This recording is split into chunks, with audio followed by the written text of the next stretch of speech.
Hi guys, welcome back to August Love Story, the channel. My name is Artika. And my name today is Tommy. Hello, Tommy. Hello, Artika. Nice to meet you. Today we are reviewing Ready to Love season 10. I don't know. That sounds They good. had 10 seasons of this? Yep, season 10, episode 14, which is the reunion part 2. If you guys haven't already, please like our. What you want them to do? I don't know what I want them to do. Subscribe to the channel. If they haven't did it already, what would you like for them to do? Subscribe to the channel. Like this video. All right. We only got that. Do out you the want to way. hit them the notification bell too? That's on you. Go ahead. Leave a comment too. Dog, leave a comment too. All right. So we open back up at the where we ended last episode. Where are we in? Which was Rose saying that Cam had a baby on the way. Yeah. Rose was like, "What about Alexa?" And not the thing. I said, "No, not that one." She said that Alexa sent him a pregnancy test, and she went through his phone one night. He passed out. Now, I'm going to start off by saying this. We're going to get into this part later. But Cam, the fireman's time is much different from Deanna, the firewoman's time. Yeah. Yeah. Because he got time for everything. Deanna don't. Cam said that nobody's pregnant by him. And Alexa is his ex-girlfriend that he's still cool with. Yeah. So I guess the pregnancy test was not for him. Well, let's dive a little deeper, Okay. right? Because throughout this whole part, I had an issue with Rose going through this man's phone. Can I call you Rose? Can I call? Okay. You weren't supposed to join in. I can't help myself. Okay. But she felt real comfortable going through his phone. She did. She said he was asleep and she went I'm through gonna just it. take a peek through his phone. Like, I feel like that's boyfriend girlfriend material. I've but never gone through anybody's phone. I went through somebody's phone one time, got my feelings hurt. Never did it again. No. But How your feelings get hurt? she was cheating on me. Yeah. No. And I was like, oh, I'm sorry. it's cool. No, I never went through anybody's phone. That was the day that I turned savage. Okay. Anyway, it's not about me. It's about Rose. But I just feel like at her big age, Whatever that may be. right, that she's old enough and mature enough to be like, if you like a guy, you just like this guy and whatever is whatever. Mm-hmm. But if you feel like that you have to go through a person's privacy in order to get answers that you're looking for, you shouldn't be with that person. I felt like her anger and her disdain for what had happened. Mm-hmm. She was big mad. She was a big part of it. in not saying that the things happened because of her or something like that, but saying when there was a sign for you to leave or leave him alone, Mm-hmm. you didn't. Oh, it took everything for me not to break out in song. I'm rubbing off on you. Mm-hmm. But it's that whole little segment, this episode, Mm-hmm. I was like, last episode, I was ready for it. I was like, oh, come on, Rose. You dropping everything. Rose came in hot, and then the more she talked, the more you realize how scorned she was. Yeah. And it's like, I get it. If real life had reunions where you could just sit down and air out your grievances on the person. You just gotta be. No, you can't get the people, all the players together, because somebody gonna be like, I ain't coming to this. I ain't dealing with this. Yeah. But she had her real life air out session. Yeah. With all of her grievances about mostly Cam, but she did have some for Hussein. Because after the show, her and Cam dated. Yeah, and then she tried to throw somebody else under the bus too. Fritz. I think it was Fritz. Maybe it wasn't. I don't remember. I can't remember who it was. Did I write it but down? I know what you're talking about. But she, the issue that I had was she was so upset. She was so angry. She's trying to air out all this business. Mm-hmm. But it's like, if you look at the bottom line, you should have stopped messing with him long time. Like, you've named multiple scenarios where this man has had you messed up. Mm-hmm. And so scenario number one, it's like, okay, he dumped you on the show, and Hussein's like, well, I should have did it. Mm-hmm. And I was like, but you didn't. So, did you talk to her after the show? Like, what was that conversation like? I still feel like it's a cop-out that he was like, I don't want you on the show because me and you didn't talk about your baby daddy being in jail. He also knew that was what sent him home. Right. So it's like, I'm looking at her grievances. I'm listening to what she's saying. I'm listening to the anger. I'm listening to the heartbreak that she had leaving the show and all this and all that. And I'm like, well, why did you still try to talk to him, to Cam, when he showed his cards? He showed his cards, and then you continue to talk to him, and now you're going through this man's phone. Now you're finding out information that you don't really have. We found out about. that she dated Cam, which apparently just was code for Cam and I had sex, and he bought me a few meals. Yeah. Same for Hussein. And at this point, I don't really understand what Rose was looking for, because whatever it was that she was looking for was confusing. And also, I wonder how Hussein felt when he found out that Rose was having sex with Cam without a condom. Remember, she said that her and Cam didn't use condoms. That whole part was confusing to me, because she was like, she found the condom, and then she said they don't use them. You missed that part. That she said they don't use them. I must have blanked out when she said that. So she said that they didn't use them, and I was like, I wonder how Hussein feels. That's gonna be loud. Finding out that they don't use them. Yeah, I don't know. I'd have stopped. I did like. This has gotten me in trouble before, and I want to apologize to her because I love her dearly.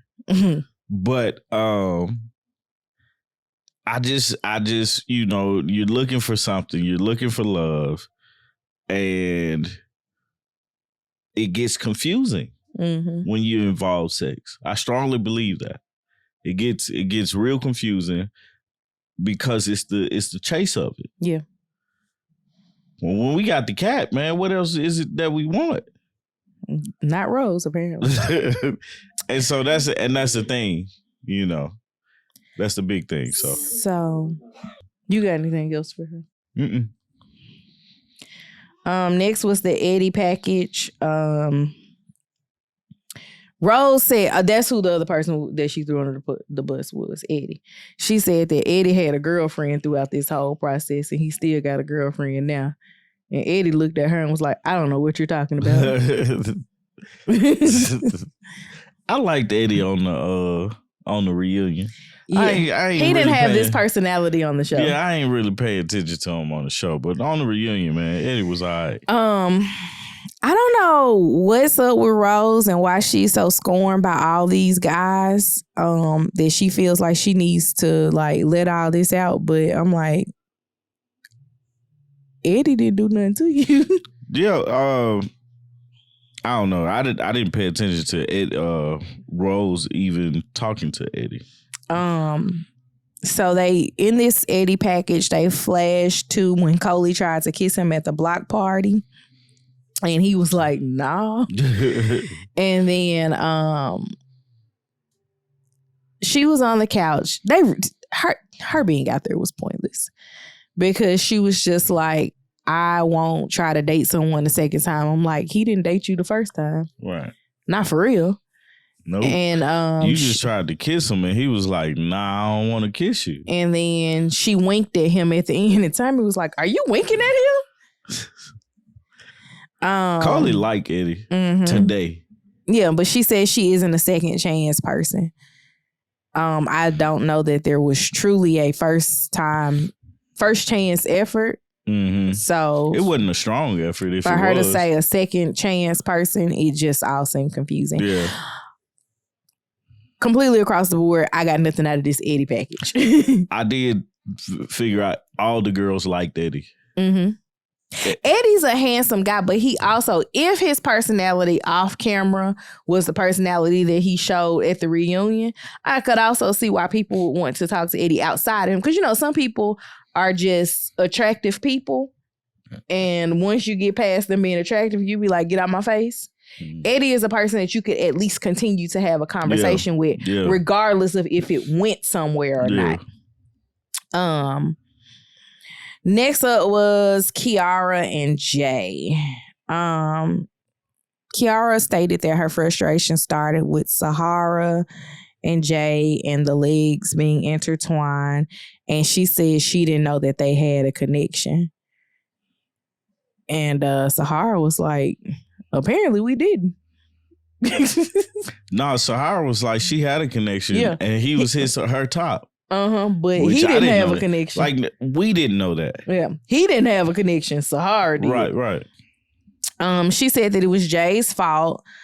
Sahara said it was Jay's fault that nobody else knew about their connection. And then we found out that Jay and Kiara are not together because she was expecting to be courted after the process and he didn't do that. And apparently courting for her was, let's go out and spend money. Like, let's go out to eat, let's do things, spend some money. And he was like, we can hang out at the house. Jay was like, man, I got 2 kids and a dog and I got bills to pay. I just went out with you for 16. Essentially, he was like, I have to decompress from this whole being on camera thing. And I don't think people realize that that's a lie. Like, I don't know how people that do reality TV do it. You definitely have to be built for it because people put on a facade and theirs is much easier to continue their facade because it's just showing them in the dating aspect. Like, it's not going to their house, following them with their family and doing all those things. It's just, we're filming a scene. We might be here for an hour or 2 and then we got to move on. Yeah. But he said that he needed some time. And she was like, how much time I'm supposed to give you? And I'm done. So I think I was honestly with Kiara on this part because I was like, I get you need to decompress, but do you completely stop talking? I don't think he said he stopped talking to her. I thought they did. He said that he wanted to chill at the house. And she was like, no. I didn't hear that part. Yeah, she said that he told her he needed a week, and then it went from a week to a month. And she was like, this isn't the person that I want to be in a relationship with because a person that I need to be in a relationship with don't need this kind of time. Well, that's the thing. It's like, if you want to be in a relationship with a person, you put that effort in regardless of if you're tired of them. Because the thing about marriage is they're here. If I'm tired or if I'm not tired, it's like they ain't going nowhere. It's just like kids. Let me go upstairs and decompress and then come back downstairs in an hour. If you get that. Right. Let me take 15 minutes. Because go ahead. I have watched kids in the middle of you saying that you're about to do something, they start asking you about what you just said. Like you're not actively in the process of doing it. Right. You be like, hold on, I'm about to grab that. Let me dry my hands. You start drying your hands and they start screaming for it. You be like, look. Look at here. What did I tell you I was going to do? But it's like, man, you look at the situation and you understand, hey, I need to decompress. but you still pursue her. If that's who you want to, if you want to see where it goes and stuff like that, you have to still pursue her, and vice versa. She still has to pursue him. Mm-hmm. He should have been more open to her about how he was feeling, and therefore they can kind of talk about what's going on and how he needs to decompress and stuff, but not just completely disappear. And that's the way I felt like they was presented. Like, I need to decompress. I'm not going to talk to you for a week, or I'm not going to talk to you for a month. I think he was still texting. They just weren't doing the types of things that she wanted to do. Yeah. And she was like, you got 13 and a half days, buddy. At the 2-week mark, somebody else. Yeah. So she got a new boo.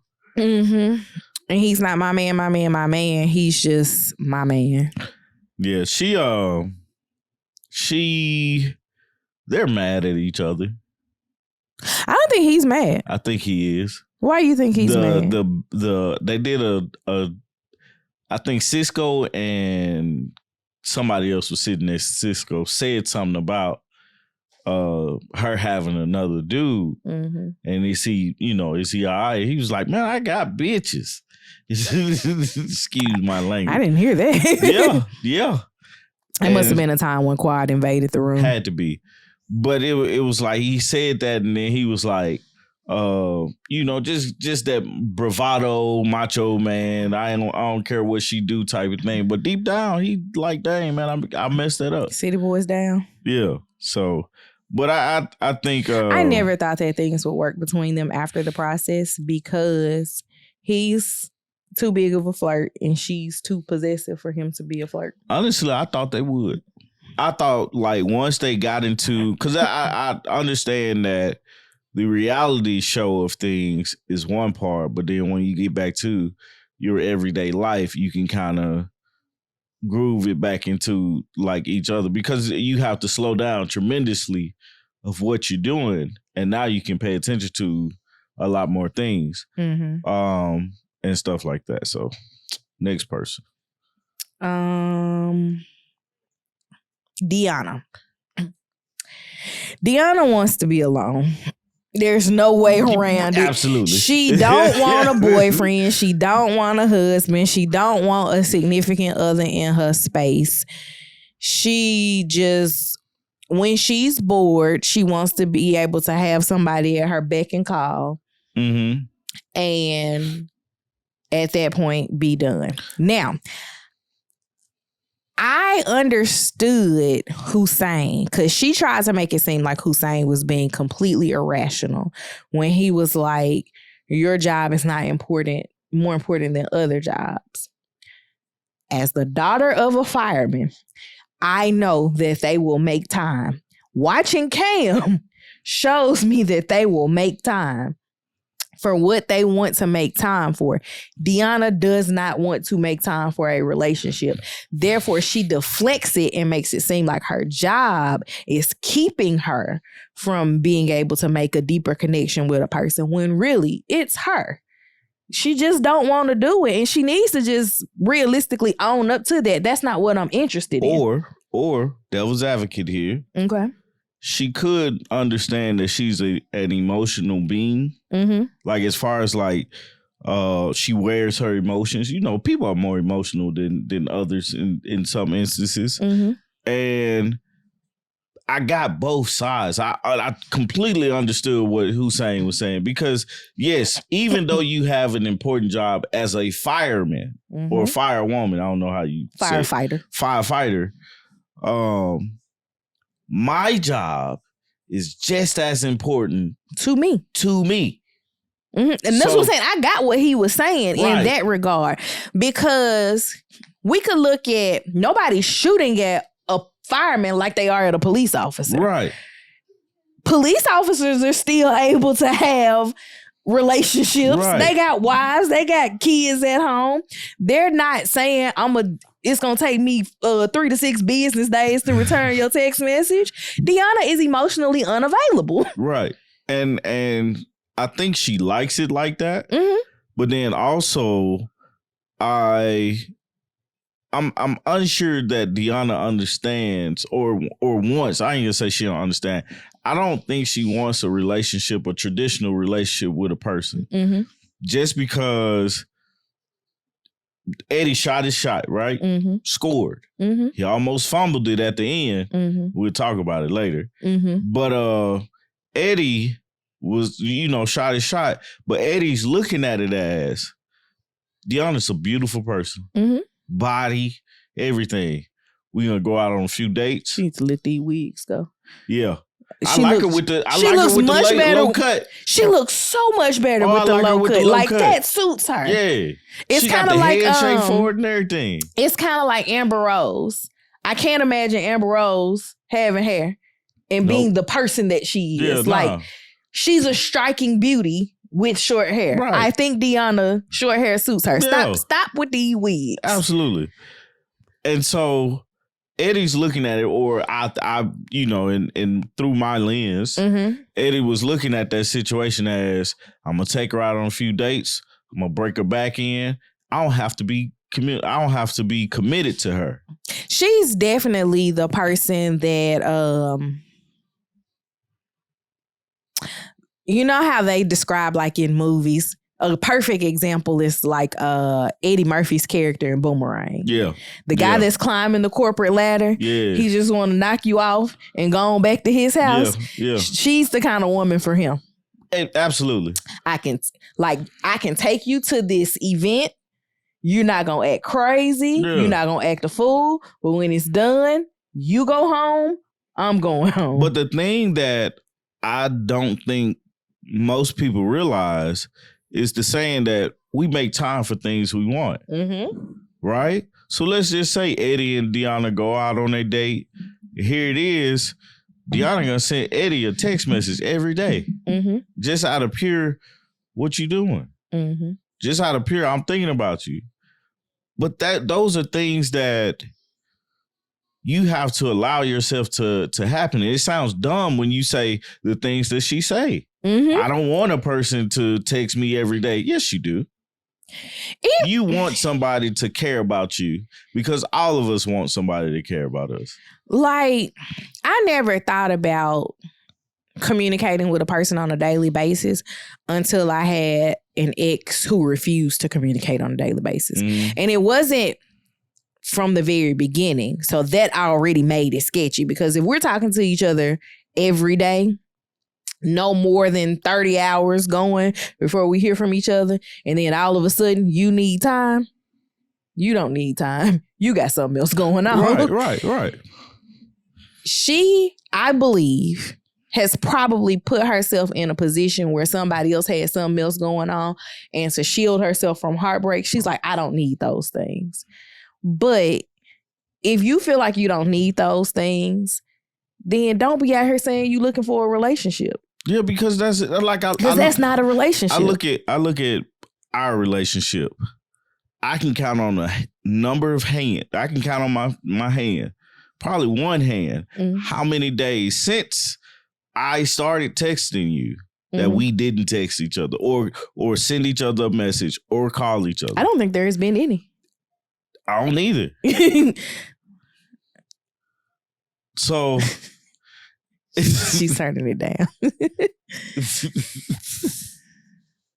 So it's like, in order for that to be a thing for her, you're not wanting a relationship, because that's not a relationship. Putting limitations on your communication is not a relationship, just because that's one of the bases of a relationship. We have to communicate. You ask anybody that's been married for any length of time, what's the keys to staying married? Communicate. A relationship. You don't even have to be married. It's just a long-term partnership. What makes a friendship a friendship? They talk to each other. Mm-hmm. You know? Mm-hmm. So how you come with the stipulation, you come on a show to find love, to be in a relationship with a person, but your stipulation is, I don't want to talk to you. How stupid is that? It makes zero sense whatsoever. So looking at that situation directly after she said what she said, Eddie sitting up here taking his shirt off, getting all excited because all he sees is I don't have to have any type of commitment with this woman. I can go out on a date. We can do X, Y, and Z. I can get my rocks off. She get her rocks off, and then we can go on about our business. And we can do that once or twice a week. Meanwhile, I have everybody else over here. If I get into a relationship with a person, I get into a relationship with this person. Mm-hmm. You know what I'm saying? And then that's where you have your things. Yeah. So last package was Shanice and Cisco's date. Paint date. That wasn't the last package. What was Cisco and Tay? But it rolled into that. So Shanice and the paint date. She said that she had been abused and she hasn't always felt proud of herself, and that's why she was able to do that date, is because she felt proud of herself and she loves herself now. After watching that package, Tommy asked Tay how it made her feel to watch it, and she felt the way. Now, my question is, why does she all of a sudden, I don't want to say all of a sudden, why does she feel a way if you don't want him? Because that's what we ultimately get to. Mm-hmm. She said it felt a way for her to watch this package, and nephew Tommy asked them, were they happy? Because it shouldn't matter if you're together, because that was before exclusivity. Tay says that she's happy and they aren't together. She tried and it didn't work because he's not stable. Because apparently, I didn't know what the instability was from of his life, but apparently he's still an aspiring model. And he will get a job and something pops off with modeling and he quits that job. And then he has to find another job. And I'm like, if something popping off with modeling, he should at least be making enough money to hold him to the next job. Am I right? So we talking about Cisco and Tay now, mm-hmm. right? Because I have nothing for Shanice. We just I am just glad she is where she is, and one thing to finish she's beautiful. To round out Shanice, was Shanice said that Fritz treated her differently, and he was a man, or he is a man of integrity, which Cam and what's that girl name? Sahara seem to think differently. Remember, because Fritz was the one that wanted Sahara off the show. Yeah. Cam was like, I am not having that. Right. So, Tay and Cisco. Go ahead. What I was going to say about Tay and Cisco, first off, I knew that wasn't going to work. Right. That was a big hang up. And if we talk about the differences between men and women, mm-hmm. we bring up one thing: security. Mm-hmm. Women are looking at men for security in some shape, form, or fashion. Mm-hmm. And if he can't bring her some type of security or stability in the dating phase, mm-hmm. there's no way that this works. Right. So I was like, oh, it's cute that they chose each other at the end of the show. But I was like, there ain't no way they're going to be together. They're not going to make it. They can't unless he changes. Like if he gets a job, some consistency, and say, hey, I want to build whatever we can with together, mm-hmm. they work. Because she liked the physical of my boy Cisco. Mm-hmm. But the mentality that this man had is not attractive. Mm-hmm. You know what I'm saying? Especially at this big age. Like, I'm sorry to say, man, the older you get, the more stable you should be, or at least, building towards that way. Things That's why happen. You have less bills the older you get, allegedly. Right. But things happen, so we know that people aren't in the same situation, mm-hmm. or it might be they worked at a job for 10 years and then all of a sudden everything changes for them and now they have to build back up. Mm-hmm. I don't find anything wrong with that. Mm-hmm. But what I do find something wrong with is, like, what are you trying to do? You don't have a plan. You just kind of like, well, I'm doing this, I'm doing that, I'm doing this, I'm doing that. Mm-hmm. But what are you trying to do? Right. And not being able to explain that on the show to mm-hmm. her to make her feel better, because she said yes to him and still was shaky about his stability. Mm-hmm. So we get on the show and she's like, we're not together because of the stability thing. And I'm sitting there like, well, I knew that was gonna happen. Then you look at the in the background. This is why I said Eddie almost fumbled Deanna. Oh yeah, because Eddie said that, man, if that's who you rocking with, that's who you rocking with. The money shouldn't matter. And honestly and truly, that's how men approach things. Yeah. Because men are typically looked at as the one to provide the stability. And I fully understand that aspect of it. And I don't disagree with him, because there are some partnerships where the woman is always going to out-earn the man based on career choice, just specifically. Yeah. But then you have some instances where the man is going to out-earn the woman based on career choice. But with Cisco, I guess I don't know the full gaze of his instability. Like, is he comfortable where he is and other people just got to get comfortable with it? Or was he, she said that he was mooching off of his ex, and he was like, if that's the case, I would have been mooching off of you too. No, he's, yeah. She said that, and I was like, okay. Okay, that's too far. I get the whole point of you not feeling secure in what he's doing, because you quitting a job to go do a model gig, but then now after you do the gig, you got to find another job. I get gig work, right? Like, I'm not talking about Uber and all that stuff, because that stuff has a place too, obviously. Yeah. But I mean, there are things, for example, conferences. Yeah. They need people to work conferences. That's something that you would take off of work to do, so that you could make $500, $600 real easy. Right. And then you go back to your regular life. But what she explained to me, that, or this is what he could have did. If you're trying to build a career in modeling, go find a job that allows you to do that. Then, I'm trying to build this career, because that's the thing. We talk. Well, I talked at you about it, but it's kind of like me getting myself my thoughts together and stuff like that. But it's the idea that I want to build something, some type of legacy for my family. And this is me. I want to build something for my family, a legacy that we don't have to survive anymore. Now we're thriving. But that's taking time, that's taking thought, that's taking me saying, okay, this is what I want to do. This is how I want to get there. And these are all the small little intricacies that I have to do. I have to work here. I have to do this. I have to volunteer here. It's going to be some times where I have to do this, and I'm stressed, and I'm this and I'm that.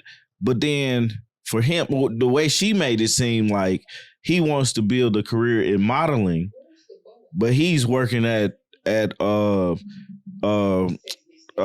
mall. You know what I'm saying? Or why would it's like, well, why wouldn't you look at your physique? Why don't you be a trainer? Take the stuff, be a trainer and build that. I mean, you could train and model at the same time. Right. But I look at a perfect, I don't know if he was training, but I know he owned the gym, DeVal Ellis. Yeah. He got out of the league, opened a gym, but he was pursuing acting. Yeah. Because he wanted to act, right. But the gym was a way to have income coming in. And I feel like that was the thing with Tay. She was just looking at the situation of saying, hey, what are you trying to, what is your path? Right? Because I'm working every day. I'm doing this. This is my path. This is what I'm doing. But yours is kind of everywhere. No, that's not going to work. And Deanna said something that I had been saying the whole thing. He was concerning himself with the wrong thing. Yeah. Why are you on this show trying to be in a relationship, but you ain't got your stuff together? It's an opportunity for his modeling career. But when did we find out he was trying to be a model? At the reunion, right?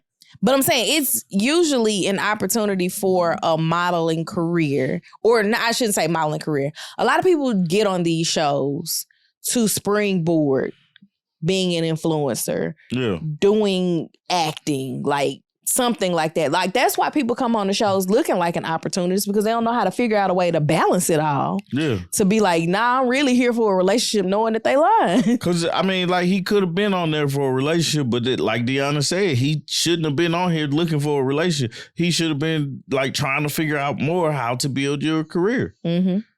Like, really leaning into it. But, I mean, like, you can tell the way that Tay was talking, I don't know why she said yes, but you can look at it and be like, yeah, that ain't gonna last. Because the interesting thing about all of that is that Tay eliminated Khalil because Khalil wasn't ready for things now, and she's still in this exact same position that she was in at first. Mm-hmm. And it's like, bro, and Khalil was way more stable. Right. You know. Just a little bit younger. That's it. But the stability factor was there. Mm-hmm.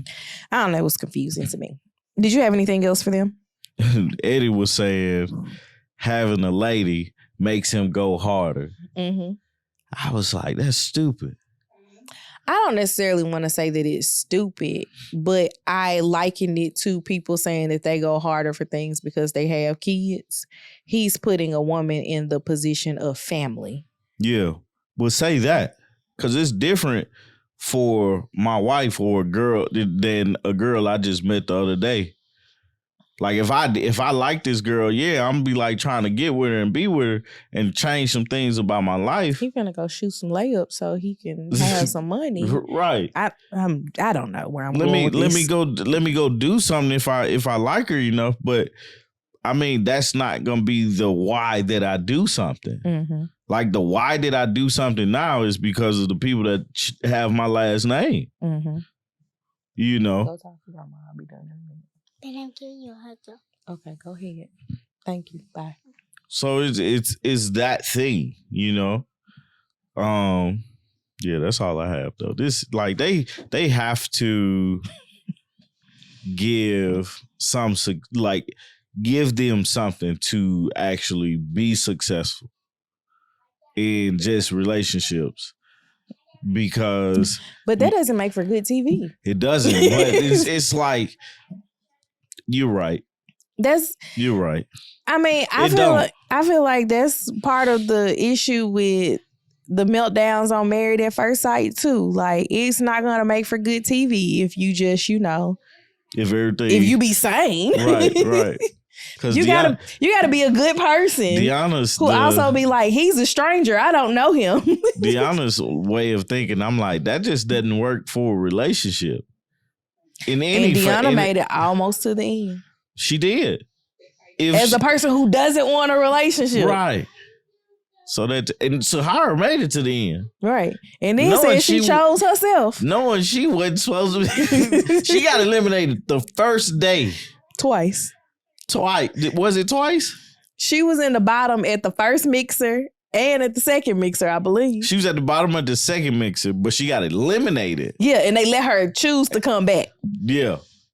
And that was because they didn't meet the other people. She stayed having elimination dates. Stayed. And she made it to the end. To the very end. And was allowed to pick herself. And then was like, hey, not you. Yeah. Me. That's too funny. Anyway. Anywho, the show ended with them going through the connections that have made since the show wrapped, which was Shanice-Fritz, Khalil-Angie, which just happened at the ending of the episode. Yeah. And then Deanna-Eddie, which also just happened that same day. So I was like, I don't even know if we can. So really? I thought Angie and Khalil had been talking to each other. They had been texting, but they hadn't been on a date. Oh, okay. So I see. I got you. And the Tommy was like, hey, let's out on a date. Yeah. So it didn't happen. Oh, okay. I got you. It didn't happen until the reunion part 2. I got you. Which is still the same day as reunion part 1, but whatever. It didn't happen until the reunion. So this was months after the process. Yeah. And I always wonder why people don't ever go back and talk to somebody that they was trying to holler at. That's what I would do. Especially if you were an early eliminator and you was able to like get a few phone numbers. They ain't even have some of the folks that was like early eliminators like they usually do. Yeah, like the one awkward guy. Yeah. They got eliminated. And they kept bringing Rocky out. And I was like, she's not even talking to the girl that had the blonde hair. Light-skinned chick, blonde, short haircut. She said a few things. But it wasn't anything about her. Nope. She was just offering commentary for other people. But I don't know. She was there, didn't have nothing else to do. So she was like, let me go on back on TV. I'm not gonna lie. There were 12 episodes to this season with 2 episodes of a reunion. And the 2 episodes of the reunion was better than the entire season. I'll give you that. I'll give you that. Don't ever go back to Philly. Ready to Love. If this is the representation of dating in Philly, I don't want to see it. Like, pick somewhere. I think Detroit. Detroit next. I think Detroit is going to be interesting. I just think I don't think it's going to be good. Yeah, I think it's just as far as them having like connections come out at the end. But we're 10 seasons in. What connections have we had? We've had one wedding the whole time, and most of these other people still ain't together. Yeah. So I don't know. All right, so let's try again. Subscribe to the channel. Yeah. Oh, that's what you're talking about. Try again. Look, all right, let's hear it. Subscribe to the channel. Turn on the notification bell. Like the video. And what would you like them to comment down below? I don't know. You tell me. Just comment your thoughts on this season. Say something, because I messed up the whole beginning. But leave it in there. You stumbled all up them steps, man. All up them. I didn't even know if I went here. It's like, golly, let's start that over, Have I ever been here before? I just recorded yesterday, so I know I ain't that rusty on the mic. That's too funny, man. But my goodness. My God. We'll see y'all Thursday for lovers only. Oh yeah, join the membership, man. $2. Saturday morning for Love Brew. And this week is October. Like, October starts this week. So we are getting closer and closer to Married at First Sight coming back, because I heard it's the middle of this month. Yeah. So. All right, guys. With that being said, I'm out. Peace. Bye, y'all.